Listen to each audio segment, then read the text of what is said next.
네, 임기가 절반 지난 대통령이 수석보좌관 회의에서 혁신, 포용, 공정, 평화를 이야기했습니다.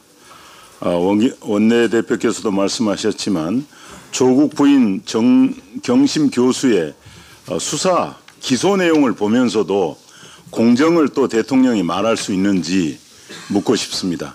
정말 대통령이 말하는 공정은 대통령 언어 중에 가장 희화화되고 조롱거리가 돼버렸습니다. 대통령은 정말 입이 10개라도 공정이란 말을 하실 수 없다는 말씀 드립니다.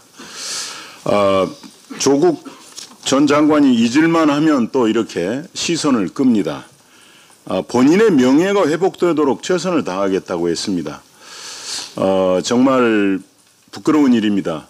본인과 본인 가족 때문에 우리 대한민국 국민들의 마음이 얼마나 찢겨지고 자존심이 손상했는지에 대한 사과는 없습니다.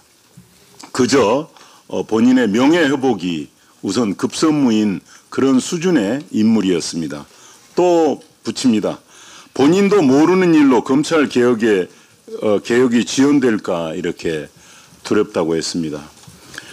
검찰 수사 결과 드러난 정경심 교수의 여러 가지 비리를 본인은 부인하고 있는 것 같습니다. 그러면서 또 검찰 개혁을 이야기합니다. 정말 뻔뻔하기 짝이 없다는 말씀드립니다. 이래서 우리 국민들은 이 정권의 임기가 절반 지나갔는데 이렇게 말합니다. 아직도 2년 반이나 남았느냐고 좌절해합니다. 정말 반성하고 국민의 목소리 듣는 정부가 돼야 될 걸로 보입니다.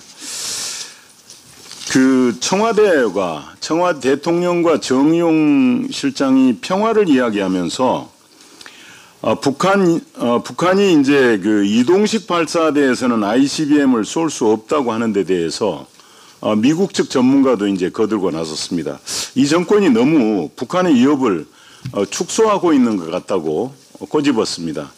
우리는 우리 역사에서도 이런 사실을 왜곡되게 보는 걸 우리는 잘 알 수 있습니다. 임진왜란이 일어나기 1년 전인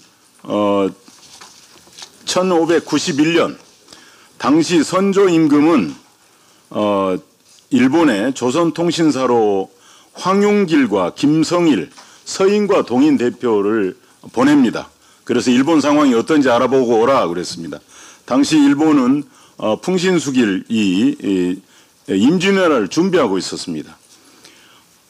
서인 대표 황용길은 평화가 있을 것이다. 그래서 금방 일본의 상황을 봐니 금방이라도 조선으로 쳐들어올 것으로 병화가 있을 것이다. 전쟁이 있을 것이라고 황용길을 말했습니다. 곧 조선으로 쳐들어올 것 같다고 했습니다. 그러나 동인 대표 김성일은 그러한 징조가 있는 걸 보지 못했다. 풍신수길의 행동은 허세에 가득 찼다. 이렇게 보고했습니다. 그러나 결과는 그 이듬해 임진왜란을 겪었고 우리 조선은 정말 풍비박산이 났습니다. 이 임진왜란의 이런 상황을 보면서 오늘날의 청와대의 인식을 봅니다. 정말 국민을 기만하고 하는 것은 역사의 심판을 받을 것이라는 말씀, 역사의 한 페이지에서 되새겨 봅니다.